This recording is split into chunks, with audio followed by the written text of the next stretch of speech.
కాకినాడ జిల్లా ముమ్మిడివరం నియోజకవర్గం తాళరేవు మండలం పంచాయతీ పరిధిలో ఆంధ్రప్రదేశ్ ప్రభుత్వం ఫైల్ ప్రాజెక్టుగా ప్రవేశపెట్టిన స్వచ్ఛరథం ప్రారంభోత్సవం జరిగింది. ఇక జడ్పీటీసీ దొమ్మేటి సామ్యూల్ సాగర్ ముఖ్య అతిథిగా వాహనాన్ని పచ్చజెండా ఊపి ప్రారంభించారు. ఈ స్వచ్ఛరథం ప్రతి ఇంటి వీధుల్లో ప్లాస్టిక్ అట్టపెట్టెలు, ఇనుప పదార్థాలను తీసుకుని వాటి విలువలకు తగ్గట్టుగా మహిళలు, పిల్లలు, ప్రజలకు తినుబండారాలు, మినపపప్పు, కందిపప్పు అందించబడ్డాయి. ఇక ఈ ప్రారంభోత్సవం సందర్భంగా ప్రభుత్వ అధికారులు ప్రజలకు సేవలను వివరించారు.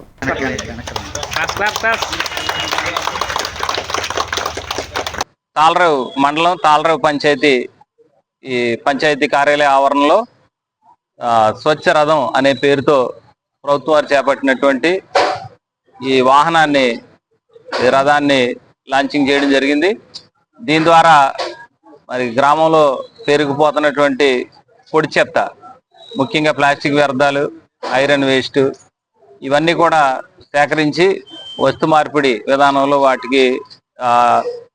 వారికి ఏమైనా వస్తువులు, రకరకాల కిరాణా సామాన్లు, చిప్స్, చాక్లెట్స్ ఇవన్నీ లోపల ప్రభుత్వం వారు ఏర్పాటు చేశారు. అందరూ వినియోగించుకోవాలని ఈ తాళరేవు పంచాయతీ మన సర్పంచ్ రెడ్డి బాబు గారు, అలాగే లోకల్ ఎంపీడీసీ చిట్టూరు తలపతి గారు, అలాగే గంజ సూరిబాబు గారు, అలాగే విజయ్ కుమార్ గారు, రాజు